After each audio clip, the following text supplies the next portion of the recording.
welcome to the Beer Guys Radio Show. Thank you so much for joining us, and happiest of New Year's to you. It is now 2025. Guys, this is a big show for us. This is our 9th anniversary episode. 9 years. So we got to keep at. Hopefully, craft beer stays alive for another year, because I think it'd be cool to make it to at least 10 years. You know, that would be nice. As long as people keep tuning in and drinking beer, then we're going to be okay. But it's 2025. We're here. We made it many years, and hopefully it's a good year with lots of good beers ahead of us. But I am Tim Dennis. Brian Hewitt, how's it going? I'm doing really well. How are you doing, Tim? I'm good, man. I'm good. I'm better. Yeah, you know, we were chatting just before we went on the air. For those that listen to the show on a regular basis, you probably noticed I've been a little absent, over the last 4 shows or so, and had some medical challenges in December. Spent a little time in the hospital, Brian, which I know you're aware of, but I'm actually feeling really good right now, feeling better than I have in quite a while. So, maybe we had to get in there and get a kickstart of the system to get going again. But right now, Brian, I'm doing well. Thank you. You're starting 2025 off on a good foot. Starting on the right foot, man. I went and had some pho today. I was like, you know what? I'm going to go have one of my favorite meals and get out a little bit and just, let's kick it off right. Let's rock and roll. So, Mike, Nate, how are you doing? Doing all right. 2024 was really hard for me, so very excited to have that in the rearview mirror. And kicking off 2025 with another round of dry January. So a different definition of doing it right, I guess. I know. So there was a lot of discussion last year around dry January, and especially for those in the craft beer community, because breweries are struggling. We know this. We see them close all the time. We've had a couple just in the last month here in the Atlanta area. Torch Top was one. Yep. That was a really good place, and not close to me. I didn't get down there often, but we knew the guys, that started the place. I believe I meant to look back and see, but I think we used to have a tradition at the Atlanta Cask Ale tasting. We would sit down with 2, 3, or 4 of the breweries in planning and talk about them coming and what they're opening up. If I remember right, did we have those guys on before they opened? Do you recall, Brian? If not, we have talked to them. I don't think so, but I might be wrong in that. Okay. Yeah. I could be wrong too. But anyhow, these are guys, a lot of the people with the breweries here in Georgia, we have known them since they were part of the homebrew circuit. We were going into homebrew competitions with each other and, trading tips and notes, and we're seeing these breweries open and, unfortunately going the full life cycle there to close with just the challenging area. So, it's tough enough to see craft beer struggling, but if you're really embedded in the community, there's a lot of good friends that are losing their businesses, and it's a bummer to see. So with dry January, they're saying, hey, y'all, don't go dry, or if you do, still go out to your brewery. A lot of breweries now have food, in Georgia. It depends on your laws where you are, but in Georgia, we couldn't do that until a few years ago, but you can still go out and have a bite to eat. Brian, you and I checked out Voodoo Brewing in Roswell, Georgia recently. And again, related to my medical issues, I'm on some medications and can't do alcohol right now. They're like, hey, we've got mocktails and NA beers here. So you can still go out and support your local brewery, even if, like Nate, you do a dry January. So don't drink alcohol if you're doing a dry January, but still go out and enjoy your local brewery or brew pub. Voodoo Brewing there had a really impressive selection. They had an entire page. I think I counted like 10, and I think it was mostly untitled. Yeah, 10. Yeah. Like I think it was all untitled art stuff. But they're selling it, so that's something that you can do to support them, and that's in addition to the mocktails. But right, a lot of breweries too. Yeah, a lot of breweries do hop water too. So that's always an option if you're, you grab a bite and grab a hop water if they're selling that, or you can just grab a bite. There's some places do have non-alcoholic stuff. Not many yet, but more every year. I think there's more options, and it's nice to, like I said, I like checking out new breweries, so I was able to do that, and I did take a little sample taste of some that Brian got, but I was able to pop a couple of non-alcoholic beers and still, have a beer with the boys there. Yeah. But It is January. A lot of people are going to be going dry. We got Beercoy Nation here. He said no dry months or weeks for him. He's rocking and rolling there. So good stuff, man. Enjoying those beers. Well, Brian, I don't even know what the heck's going on. I'm catching up. I'm getting back in. And I tell you what, let's start this off. Did you make any New Year's resolutions, Brian? I really didn't. I kind of did. And I decided on something. I don't like doing New Year's resolutions. I get an idea as I'm hitting the end of the year frequently of something I'd like to start doing. I'm attempting to up my steps per day in terms of walking. I'm still working on the exact lower threshold that's acceptable because I don't want to make it impossible. I don't want to make it so hard that every time I fail, I feel like an idiot and I quit. I want to make it so it's easy to keep it going, and then with an idea of targeting. I'd like to get nail 6,000. I really like to hit 10,000 because I hear that's a really good threshold for overall health. But so I'm working on that, and I've actually already started doing a pretty consistent. I didn't do it today, but most days around lunchtime when I have a break at work, I go out and hit the park and walk around, get some fresh air, get a little sunlight, get a good 20 to 25 minutes worth of walking and get back inside. And it does make me feel better. I legitimately think clearer and feel better after doing it. So that has been my thing. I think that walking is, I saw a video saying it was if it were a pill, it would be the greatest single pill you could take for health. And so I'm like, well, that's really compelling. I think I'll take the walking pill. So that's kind of what I'm doing, but it's not really a resolution per se. And it's not very firmly defined, but I'm looking for at least a lower threshold, and I'm thinking I want to hit at least 4,000 with an idea of trying to hit 10 every day, if possible. Yeah. So that's it. That's a big gap. 4,000 to 10,000. That's it's not like, well, I'd like to hit 8,000, but go 10. I mean, that's a big, and Brian, I know being in corporate America, the SMART goals thing there, yeah, they make them specific. What is it? Specific, measurable, attainable, relevant. And I forget the T here. Let's see. But anyhow, I think it stands for toit. Make it toit. Yeah. But and not a dig at you, but don't you think sometimes when people say they're going to do stuff in the new year, but then they say that it's not a resolution, that's just because resolutions get broken so often. So you're like, well, it's not really a resolution, but it is, Brian. It is sort of. I did say it. I mean, I didn't announce anything or put anything firmly down. It is kind of a thing. And the reason I think 4,000 is the lower threshold, that takes a little extra effort even on the busiest days of work, but it is easily attainable. That's easily attainable. Yeah. Okay. Because we're sitting at a desk all day. We're not mobile guys. Yeah. We work remotely. We have desk jobs and that. So Nate, is your dry January, is that a New Year's resolution? Would you count that as a New Year's resolution? No, honestly, at this point, because it's my second year in a row doing it, I'd call it more of a health tradition. Okay. Just trying to, do something healthy. No, I've got goals for the year. And so I guess by semantics, that counts as a New Year's resolution. Yeah, see, I think so. Yeah, I mean, I want to be, I lost 35 pounds last year. So I want to be 180 by the end of this year. That's another 20 pounds to go. And then I want to just try and be active more on the everyday scale. So in the sense of Brian, trying for the 10,000 steps a day thing, I would like to be more active. And so I'm hitting my 10K step goal because I just happen to hit it, not because that's the goal. Yeah. Yeah. Your job though, you're a little more mobile, right? Yeah. Oh yeah. So. Yeah. The whole world working remote now, or a lot of it, it's a lot easier to get sedentary there. But anyhow, there we go. Tim? No, I have some not resolutions, kind of like you guys, and it's something, mine stays similar every year. And I'll admit, I'm the typical New Year's resolutioner. I do great for a month, and then something gets busy or crazy, and it slacks off a little bit, and this and that. So.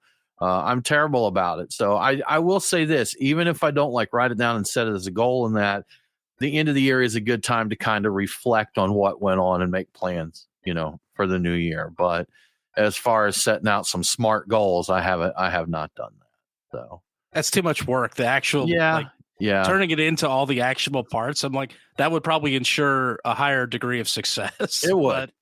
And, I mean, that's proven science or whatever you want to say. If you set attainable small, Brian, you could say, hey, I'm going to make sure I'm going to hit 4,000 steps in January every day. And then, February, this is going up to 5,000. So, if you consistently hit your 4,000, it does reinforce you to try and go that extra mile. But with that said, let's talk beer, guys. We are here to talk beer. Brian, what are your beers of the week? Yeah, so I started, I pre-gamed with Highland Brewing's Gaelic Ale just because it's a quality classic ale. That's an American amber ale or red ale, depending on how you define it. I am currently drinking Maine Beer Company's Lunch because I saw that on the shelf and I'm like, yeah, I haven't had that in a while. They call it their East Coast version of West Coast IPA, and it's great. Okay. It drinks really nicely. Quality beer. And if I get around to it, Silver Bluff's Hazy Holiday IPA, which is a New England IPA made with spruce tips because I was in that area. Over Christmas, I picked up some, and I try to drink that every year. And I love a spruce tip beer. I will always drink one if I see one. So that is what I am doing. How about you, Tim? What do you have going on? So as mentioned, I have to avoid the alcohol, but it doesn't mean I can't have a drink. So I have from Best Day Brewing, I have their Nature's Pills. And for those watching the live stream, there's the can on it there. So Brian, pretty good, I'd say. I'm sipping it now. Talking about non-alcoholic beer, we've said this many times before. There's some that do get really close, but I don't think I've had many that you don't know that it's a non-alcoholic. We've talked about that before. So it does have that NA character to it, but it's drinkable. And again, if you're in a position where you choose not to or can't have alcohol at the time, I think this would be a solid option. So Nate, what are you NA-ing on today? So it is holiday thematic from RateBeer Group. I'm drinking their Santa Claus Holler NA Holiday Ale. Just a nice little spiced guy. It's got Santa Claus on the front label. This is a beer that does not really taste like a beer, so I don't know if it qualifies as a beer, but it's an NA brew. So okay, is it heavily spiced? Yes, it's definitely. Gotcha. I get more spiced, like holiday spices than I get beer out of it. Okay, yeah. That's something I've talked about a lot. I like spiced beers, flavored beers, adjuncts, whatever you want to call it. But I still want to know the beer is a beer. And that's one thing when I don't think they're as cool as they were, but maybe 2 or 3 years ago when the fruited smoothie beers. I haven't heard smoothie IPA mentioned in a long time. But it's been a minute. We went up to Brew Pub Cherry Street. And they had, I think, an orange dreamsicle one, and I drank it, and I'm like, this is fantastic. And it was a very nice orange creamy drink. But after I finished one, I'm like, that, not really, if I was wanting a beer, that didn't hit the mark because it was just an orange creamsicle thing. I mean, technically. So I do forget this about the beer on the back label. It does say it's 50% their non-alcoholic malt beverage and 50% a cranberry cinnamon drink. So it's kind of like a non-alcoholic radler. Okay. All right. Gotcha. Chandelier or Radler or Shandy or Radler. Shandy or Radler. Yeah. There we go. Chandler. Yeah. It's a chandelier. Chandelier, yes. Swing from that chandelier. Wasn't that the one we had a couple years back that was so good? And it's just it's a mix of the two. It's a great beverage, as I recall. I like it. Yeah, it's now's the right time to drink it. We're running out of the right time to drink it, so hurry up. When I saw that, I feel like that I've had it, but I don't recall it. So who knows, man? Who knows? Brian, big news in the beer world today. Some changes at the Brewers Association. There is a new president and CEO, someone that we've had on the show before. So what's the scoop there?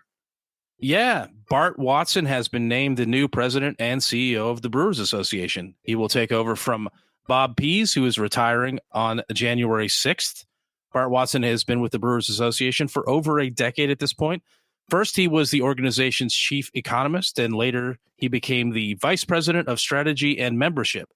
He was selected for the after the organization conducted a national recruitment process to find a replacement for Bob Pease, and it turned out the right guy was there all along. And We had, like you said, we had Bart Watson on the show back in 2018. That was episode 146 when he was the chief economist. And that is still one of my very favorite shows. I really enjoyed that one. Back then, we were speculating that the number of breweries would reach 7,000 by the end of that year. And spoiler, it did, I believe. It did. But just barely, but I think it did. And it definitely has gone higher than that. We're at 9,000 some now? I don't even remember what the final number is. I did see and the stats, the end of year stats that came out from the BOA or the BA, that last year, for the first time in many years, we did end the year with fewer breweries than the previous year. So, oh, that's right. Yeah. Because I know in 2022 we had, we saw quite a few closures there, but we still were on the upside there. But I guess 2023, and then in 2024, there were more closures than openings. Yeah, I think that's kind of consistent with the news we've been hearing for a lot of the years, that things are not trending well. So right. I'm not terribly surprised by that.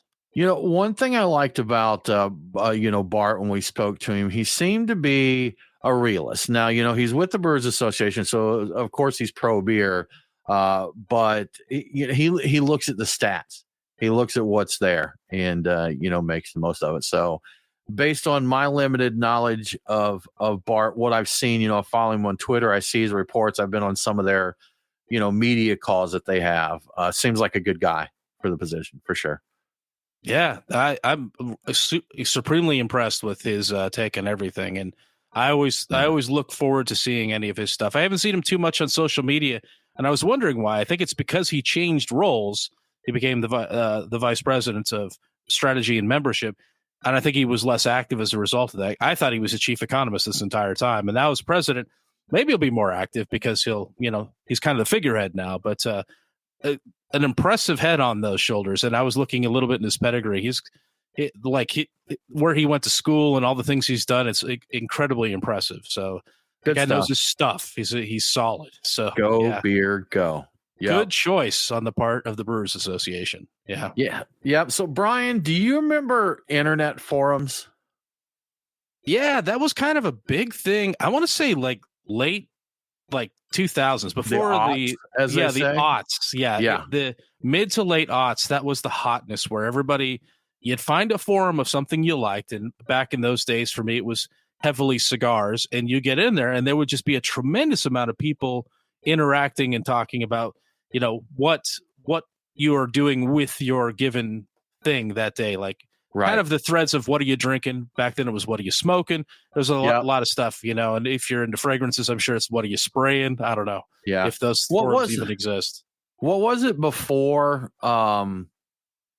forums? Was it like a listserv or something? And there was online message boards. But anyhow, in one form or another, these things have been around for a while. I think now Reddit is fairly popular for most any hobby. There's a subreddit that you get on. As an old dude, I'm still in some Facebook groups, for my hobbies that are, they say it's old people in Facebook, but it's pretty active there with a lot of stuff. So I think with the selling of stuff where people are turning things over, I think you get people from all ages still doing that. The marketplace or whatever they call it. Yeah. I think that's still pretty popular. But with that said, Brian, there are, of course, beer forums. And, we got started at homebrew forums. There's homebrewtalk.com. And a couple of the big beer forums were Beer Advocate and RateBeer. And I haven't heard a lot mentioned about those recently. And I think both were acquired. And with that said, there's some news on RateBeer this week. Yes, there is. And Untapped and Beer Advocate are all tied in together under the same parent company. So, they were acquired or acquired other things. I don't know how that went. But yes, RateBeer. According to a public notice on the popular beer rating website and forum, like you said, RateBeer, the website, will be shutting down on February 1st of 2025. No reasons were given for the shutdown, but users are encouraged to download their data from the website by January 18th. So this thing is going completely offline. In 2019, AB InBev's ZX Ventures fully acquired RateBeer after making an initial investment back in 2016. And I believe back in 2016, there was an exodus of users when AB InBev first bought into RateBeer, because people had real issues with that. Like craft, and the difference between big beer and craft was a huge thing for people back then, more so than it is today. And I'm not sure if the site ever really recovered from that. I think they lost a lot of their user base. The shutdown of RateBeer comes exactly 2 years, I think, to the day after the shutdown of AB InBev's ZX Ventures, which had been the company's investment and innovation arm, or really their craft brewery shopping division, is what I kind of think of them as. So, so the organization that bought them, they outlasted that. So it's not too surprising that they cut them loose. But a lot of people are probably second guessing, hey, we're going to cozy up with AB InBev and they'll support us and they'll keep us going. We won't have to worry about the future because we'll have all that money. Nah, it's not working out that way. Not at all. It is not. A lot of these. Yeah, it is not. Now, I do wonder, though, talking about money, I wonder how many people who have been bought by AB InBev. I still bet that it was financially beneficial. Oh, for sure. But you're gotta hurt to start a brewery and then just kind of toss it to the side. We're seeing it now with all of the ones that the group that bought Sweetwater Terrapin. Oh, Tilray. Tilray. I was going to say Afria, but I was like, no, that was the one before. They're one piece of a corporate machine, man. Sure enough. And it is, it is tough being part of a forum like RateBeer and it being shut down. They become communities. I mean, you get to know friends on there, and even if those and Brian, we saw it in the cigar forum days. There were 3 big ones, and some were shut down. And so I think the same thing there. Didn't somebody come in and buy like the 3 biggest cigar forums and try to force them together? Yeah, gosh, it was awful. And then it went under at some point, and all of that's gone. Yeah, crazy. So that's a bummer, man, because they do become communities. You make friends on there, and they all have their own personality. And they're very tribal. I remember that you have a forum and it has a culture, and some forums had a culture that you didn't agree with. And so some people were like, back in the day, when there was a couple of like, people were like, I very much like it here, I don't care for the other one, and vice versa. So you'd run into that a lot. And that's a little area of culture that's now gone. And those people will maybe wind up going to Beer Advocate, or maybe just quit, just maybe not be involved in that at all. Because once you get burned like that, where you've contributed to this whole culture, this whole community, and just gets not wiped out, it turned off the lights and it's gone. Why would you want to go out and do all that work and invest all of that part of yourself into something else that somebody could just turn the light off on? So turn the switch off, man. Yeah. And that's what? Rough. Not the first time it's happened. We've seen it, like I said, with a cigar thing. And the issue with that is you do lose some friendships. There's people you lose contact with, because if one site closes down and people go somewhere else, there's no way everybody's going to the exact same place. So it's interesting, the internet club culture, because like you said, they really do become, they're gangs, cults, maybe. There's t-shirts printed, there's get-togethers, all this stuff. So anyhow, kind of interesting to see that happening there. But Brian, I think this has been talked about for a while. We've got some mergers. Is this new news, Brian? The next story there, Harpoon? I think this is it. Okay. I think it was just announced this week. So, Brian, you got some Harpoon news for us here. Yeah. So the parent companies of 2 legendary New England breweries are merging. Harpoon and Smutty Nose are coming together to form Barrel One Collective. Barrel One Collective is poised to become the largest maker of craft beer in New England and the 14th largest in the country, according to Brewers Association data. Both companies bring a wide portfolio of brands to the collective. So Harpoons is actually owned by Mass Bay Brewing Company. I think that's short for Massachusetts Bay Brewing Company, but I always see it abbreviated. So they own Harpoon, the UFO, Long Trail, Clown Shoes, Otter Creek, The Shed, Catamount, Duncan Spiced, and Right Coast Spirits. Yeah, that's right. And Smutty Nose is owned by Finest Kind. That's the parent company. They also own Wachusett, not plural, Five Boroughs, and Island District Cocktails. All told, Barrel One Collective will represent 14 beverage brands. At the moment, there are no plans to change any of their distribution. There's some overlap, but they seem to be good with it. it sounds like it's something that could change in the future, perhaps. Barrel One Collective says they're also welcoming inquiries from other brands that would be interested in joining their, quote, collaborative value-added platform, which I'm Don't getting fall deja for it, y'all. Don't fall for it. I'm getting feelings of deja vu about this. Anyway, with the consolidation, there will be some redundancies, but no information has been released yet as to how many employees will be let go. Not sure if they'll ever release that, but pretty sure some people were going to get let go in the process of this. It's just kind of like how it happens. But I believe that they will still be brewing. I don't have the exact details, but they're still going to do a lot of innovation brewing at all these different breweries. But they'll be consolidating a fair amount of the brewing. So I wouldn't be surprised if some brewers get let go too. But we'll see, how it happens. Yep. Redundancies, Brian. What a fancy word there. What a fancy word. Well, Brian, just rocking and rolling with the news that, man, we need to start finding upbeat stories. I mean, I know we're just talking about like the true state of craft beer, but there's just not enough positivity out there right now. And to keep up with the theme of not being positive, Brian, it was recently reported that beer drinking in 2024 was the lowest it's been in a generation. Yeah. So according to industry group Beer Marketer Insights, 2024 had the lowest level of beer consumption in 25 years. For the first time since 1999, beer shipments are projected to fall below 200 million barrels. And I guess I don't know if they have the full numbers as of yet, but they'll know that soon enough. The article I read mentions that there was a rough go of it. Anheuser-Busch was having some issues we all heard about. We talked about a fair amount, but they weren't alone. Other so-called domestic premium brands like Miller Lite and Coors Light have also taken a hit in the past year. Once again, the story is that the beer industry is competing with a lot of new alcohol products coming from a variety of non-beer sources. For example, you got soft drink and energy drink companies that are bringing their own alcoholic beverages to the market.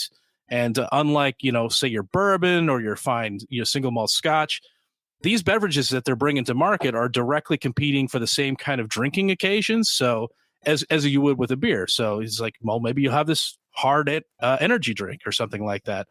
Additionally, consumers are increasingly trading up to more expensive imports like Modelo Especial, which I still kind of think it's funny that that's considering trading up. But, I like Modelo Especial, so I'm not going to throw any shade on that.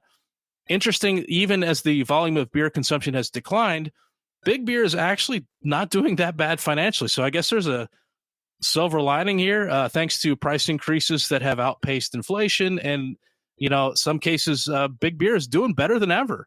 But what's happening here in the U.S. is not indicative of what's happening around the world.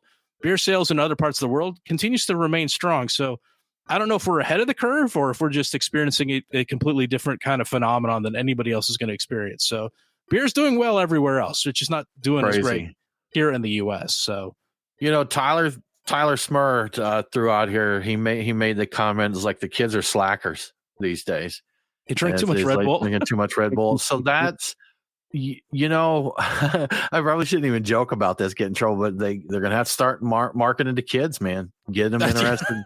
They're going to have to get them interested in beer before they even turn, so as soon as they're old enough there. Got to hook them young. Yeah. Start it. What's the one that's made out of bread that is, they call it like a kid's beer or whatever? Start getting. Actually, I think there's some countries where no idea. It's not uncommon for kids to have something lower alcohol there. Kinderbrow. Yeah, it's but the thing is the culture here in a lot of places it's drinking is normal, not necessarily getting ripped up. But I think in America that's one thing, that any drinking at all to someone who does not drink is considered bad. The bad thing. I think we have a borderline unhealthy obsession with health right now, and that's part of it. I know that sounds weird. I don't know that we do, man. Maybe obsession with it, but I don't know that we're following our own advice here. Well, yeah, I know I'm not, but I think that a lot of people aren't drinking because they are a little over obsessed with everything healthy. Yeah, maybe. Yeah. Maybe that's a good thing, though, man. Maybe we need to get a healthier generation since America, we are known as one of the fattest countries, and we eat all these processed foods and everything. So maybe it's good. Kids, you know what? Beer can be healthy. I mean, you don't have to You don't have to not have a beer if you're trying to be healthy there, especially if you choose the right one. All natural ingredients. There you go. No fillers, no preservatives. Do we want it to be like Gen Z to be the ones that live to 120 though? I don't know. I just do what they can, man. That's I think even I know there was a talk of like going to the seltzers and how that was a lighter thing, but we joked about it before it happened, but they even made non-alcoholic, like White Claw has a non-alcoholic seltzer now. I'm like, it's seltzer. So seltzer, right? Yeah, it's seltzer. Like, because this used to be a non-alcoholic thing. Yeah, like that. The addition of alcohol is the addition. What beverage that's not alcoholic right now do you think they should make alcoholic? Alcoholic chocolate milk? Milk. I definitely think we need some boozy milk there. That just sounds wrong. Well, eggnog. It's basically, a cream kind of thing. So, yeah, if they do it right, bourbon cream and all that. I said it as a joke, but there are some dairy-based liqueurs that are kind of tasty. Brian, you probably are looking forward to the alcoholic milk revolution, right? Oh yeah, totally. That's just what my digestive system needs. That's going to be fantastic. I do like the combination of and I don't know that anybody really packages this, and it may be some legal reasons behind not doing it, but like the coffee drinks, the boozy coffee drinks, I'm a big fan of those, but don't they have I think maybe related to your story here, isn't Dunkin' Spiked, isn't that alcoholic? Nate, would you hit the Google machine for us and see what Dunkin' Spiked is? Because I think that might be a is it just coffee? A hard coffee thing. I thought that Dunkin' was various beers with like themed after different donut styles. I didn't think it was coffee. They did that with who did the Dunkin'? Who did that? Was that Harpoon? I think Harpoon did that. Yeah. But I think they've already spun off there and do their own thing. Could be mistaken. Nate'll confirm for us here in a minute. But that is so on here. The Harpoon Dunkin' Dozen is coffee flavored beers. So they've got their blueberry matcha IPA, their maple creme blonde ale, and their midnight American porter. And that's looking up Dunkin' Spiked, Nate. Looking up Harpoon Dunkin' Spiked. Okay. Dunkin' Spiked. Dunkin' Spiked. Real coffee or tea, natural flavors, malt base, and no dairy. Iced coffee and iced tea varieties with 4 flavors of each. There you go. Hard coffee and tea, Brian. And here, since we're talking about it, they have a Dunkin' Spiked slightly sweet iced tea, Dunkin' Spiked half and half. They have a strawberry dragon fruit too. It looks like they're only mentioning the teas here. This is the AI generated. Google's AI generated, and sometimes it gets it wrong or just totally makes stuff up there. So could be hallucinating. How about some hard carrot juice? That's good for you, right? There you go. Okay, get a little hammered on carrots juice. Yeah, there. Turn your smoothies in. Start adding a little shot to the smoothies there. Yeah, why not? Right. Go with it. So yeah. So anyhow, there we got off the rails a little bit, but there's some options out there. Brian, before we move along, how about we give a shout out to our sponsor? Yeah. So it's a new year, as you may have heard, and there are new beers to be had at your local Truck and Tap. But I could have just as easily said it's a new week and there are new beers to be had at Truck and Tap, because there are always new beers to be had at Truck and Tap. So let's get into my beer picks for the week, and they're going to be new ones. At Truck and Tap Woodstock, I'm going to go with the Heavy Seas Red Eclipse. It's a bourbon barrel aged vanilla cherry stout. I've never had it before, completely new to me, and it sounds like, how could it not be good? Vanilla cherry stout sounds great. At the Duluth location, I'm going to get a pour of Creature Comforts Jungle Bird. It's a fruit beer that's inspired by the Jungle Bird cocktail. They say that the funky notes from fermented molasses and bright fruit together will transport you to Malaysia. I love cocktail-themed beers. I'm also a fan of Malaysia, so sign me up for that one. I need to get some of that. I've never had that one either. I see it on the shelves. I didn't realize the tie-in to Malaysia, so I'm definitely going to have to get that. At Truck and Tap Alpharetta, my pick is Omegang's Barrel Aged 3 Philosophers. I don't think I've had that one either, and I'm all about barrel-aged quads. Reportedly, it tastes like caramel, fruit with pits or pitted fruit, whatever that is, molasses, and vanilla. And I think I like the sound of all those things in a glass, so I would be getting that. And finally, the Lawrenceville location is pouring Goose Island's Bourbon County Backyard Stout, which is an imperial stout, barrel-aged stout, with mulberries, boysenberries, and marionberries. So all the most interesting of the berries. The window for Bourbon County beers on tap is pretty quickly closing here, so it's a good idea to get a pour of them when you can if you'd like one. So there's your opportunity at the Lawrenceville location. But if you'd like to check out the tap list for yourself and make your own picks, you can do that anytime, day or night, at truckandtap.com. While you're there, you can also check out what food trucks will be on site when you visit and what events will be happening. Truckandtap.com will give you all the information you need to plan your next visit. Thank you to Truck and Tap for your support. Thank you, Truck and Tap. You guys are the best. Yep. We love you. So, Brian, we have some news here in the chat in reference to your hard carrot juice. Mersey Beers, we need some more info here because he said alcoholic carrot juice is carrot wine, very much a farmer's drink. And I don't know if we're getting trolled here or if there really is a carrot wine. I know. I went out. I looked it up. It's very much a real thing. Okay. It's a real thing. There you go, Brian. We've already got your hard. While root vegetables don't carry enough natural sugars to actually ferment out an alcohol, carrot wine, there's a lot of recipes when you look up carrot wine. I'm gonna be beets. Beets are higher in sugar. So yeah, I know you can that ferment they those. use that. So carrot wine, I'm going to be seeing double, but my eyesight is going to be so good. Like it'll be seeing double clear, crystal clear double of everything. Man. It's going to be amazing as day. Can't wait. Yeah. Then see, 3 Taverns here said hard milk could be an issue with the bird flu and cows there. See, great ideas. There's always something getting in the way of great ideas. Exactly. Terrible. We think, 3 Taverns, they do some lactose, like some of their sour beers there. So 3T, I think you guys are the ones to take up the mantle and just do a straight hard milk there. I think they could, be the ones. It'd be good stuff there. Well, Brian, more bad news in beer. We're running out of Guinness. You know what? This could be a good story too, but anyway, apparently Gen Z is drinking Guinness dry in the UK. Recently, Diageo, the parent company of Guinness, was forced to ration orders of Guinness to British pubs due to the astronomical rise in demand. So it's kind of a good story for Guinness anyway.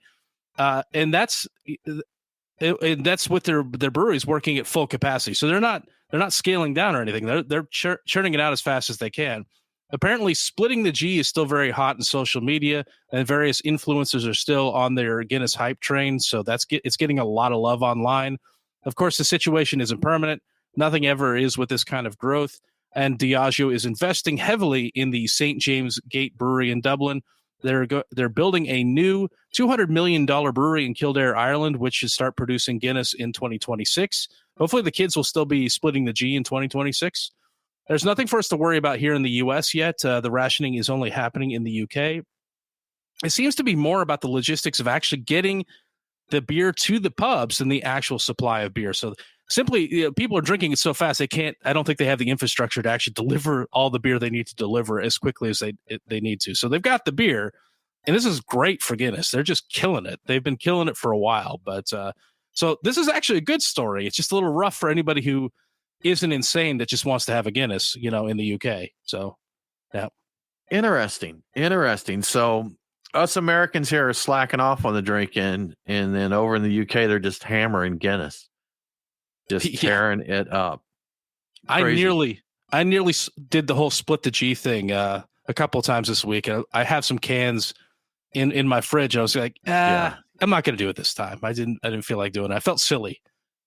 I kind of want to, but I also feel silly every time I'm about to do it. So I'm conflicted. I used to feel silly about certain things, and then you just don't care. It's like, this is stupid and it's fun. Yeah. And it's fine for it to be those two things. Yes. Like if someone else thinks anything of it, who cares, man? I don't care if someone thinks it's silly that, that I'm trying to split the G there. I know on St. Patrick's Day, there's always the the group that gets worked up over green beer. I love it. Give me a green beer, man. I think it's fun. I think it's stupid.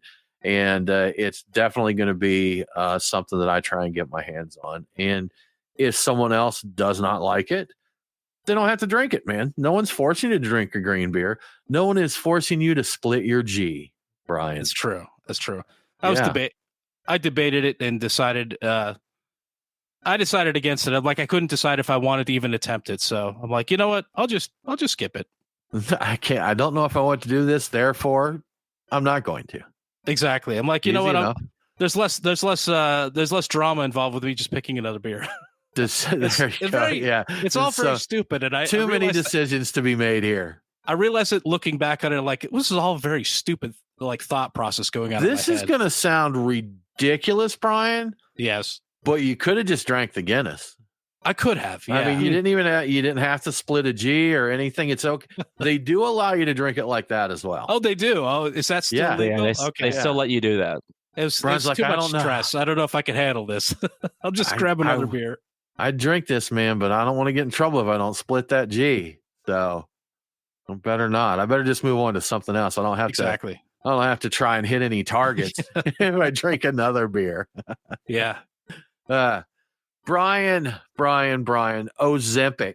I think everybody's probably heard about that. It's a diabetes medication, but it's also been proven for very effective for weight loss.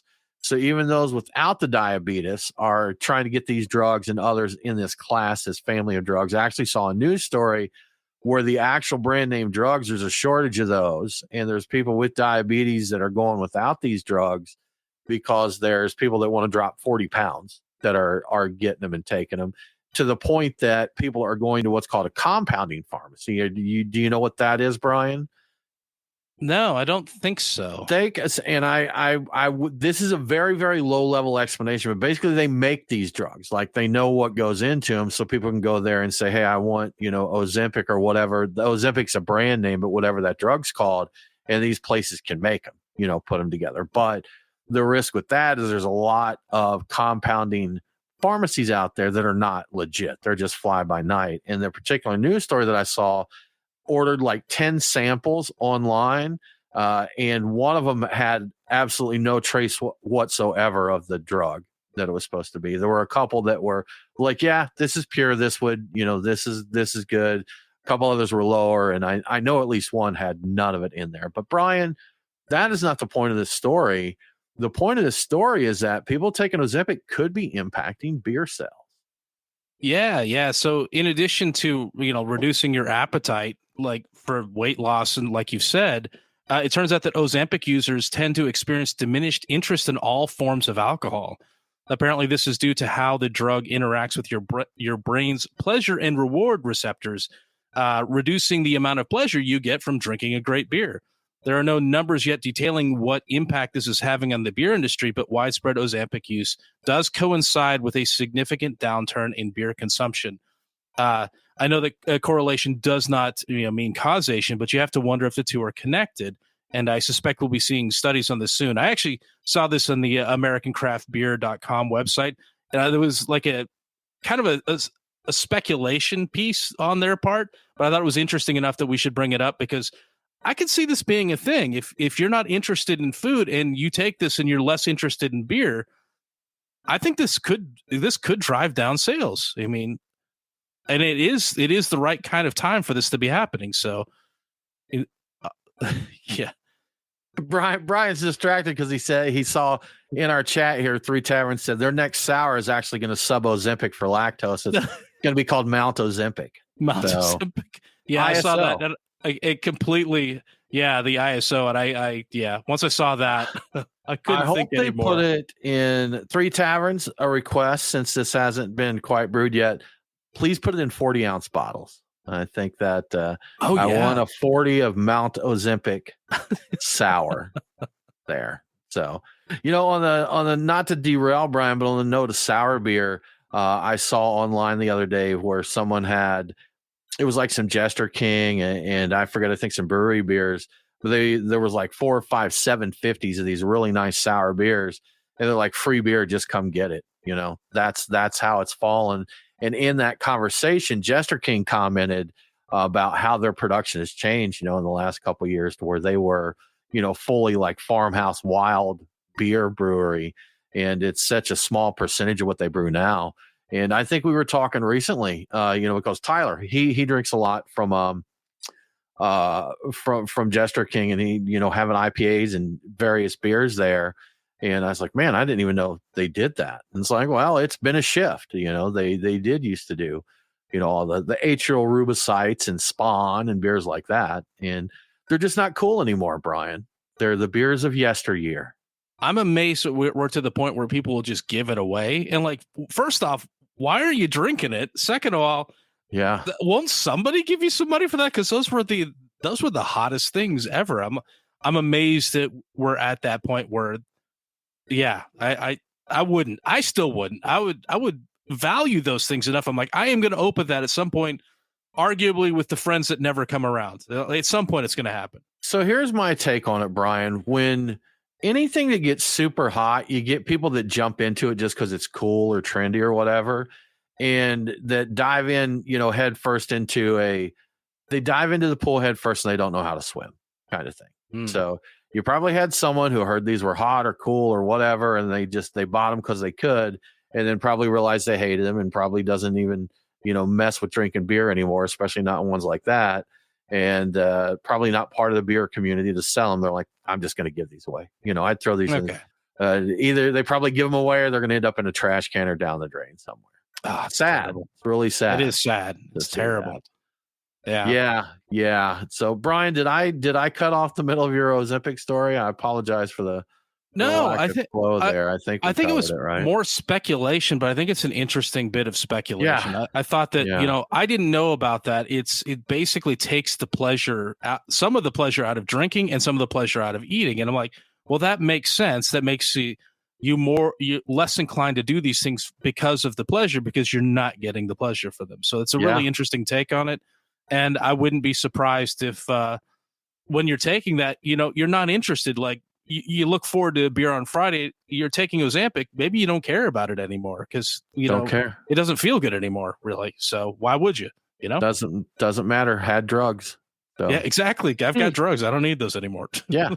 Okay. Crazy. Well, Brian, these are always fun stories. I absolutely love these. And anytime I see a news article about this stuff, I really dive in. But we have another ancient beer discovery.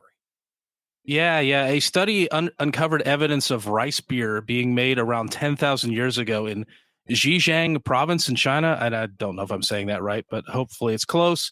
That would make it the earliest known occurrence of rice alcohol fermentation in East Asia. Researchers conducted microfossil extraction and analysis on residues from the inner surfaces of pottery shards and surrounding sediment. They found that starch granules exhibited signs of enzymatic degradation and gelatinization, which are signs of fermentation. Additionally, they found fungal elements that include yeast cells, and some of them displayed developmental stages that are common to fermentation. So all of these point to fermentation happening, probably intentional. In fact, the yeast they found are related to the yeasts that are used in traditional production of some rice wines in China. It also appears that the Shangshan people used specifically designed pottery jars for this fermentation, a particular globular jar design, and the globular is from the story. Anyway, those demonstrated more evidence of fermentation. That doesn't sound like a real word, Brian, but I'm assuming it's globe shape, globular. Yes. Yeah. I assume roundish. Yeah, but that I took that from the story, put it in quotes because I found it a really amusing way to describe a jar. So globular jar designs, those ones exhibited more evidence of fermentation than any other kind of jar designs that they found. This speculation is that rice beer was an important part of ceremonial feasting 10,000 years ago. And in addition to demonstrating the beer was being made 10,000 years ago in China, it also seems to indicate that there was rice domestication in place in agriculture there too. And I don't think they realized that either. So they had special jars for it. They had agriculture. And they were making rice beer. So that's pretty 10,000 years ago. Pretty neat. When we had Travis Rupp, the beer archaeologist, on our show, I'd like to have him on again. I'd like to see what the updates are, though. I will have to drop him an email and see if we can reconnect. But that was a question that I asked him. What is the oldest beer or brewing that we found? And, interesting answer and really makes sense. But he was saying that continues changing because they keep finding older and older stuff. So, and sometimes they find stuff and they don't know at the time that it's related to brewing. And he mentioned that when he's an archaeologist, an actual archaeologist, and, then he brews and for Avery.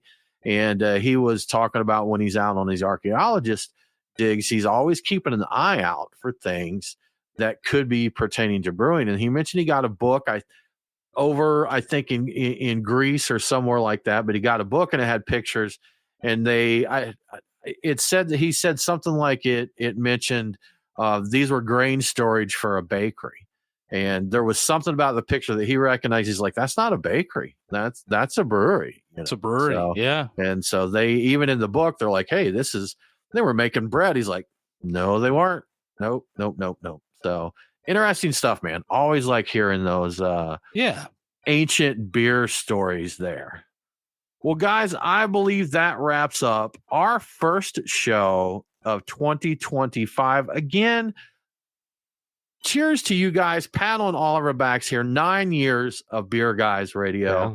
We've seen a lot change in the beer industry in nearly a decade, So squeezing up on a decade here. Big changes, not only in our state, but craft brew across the country.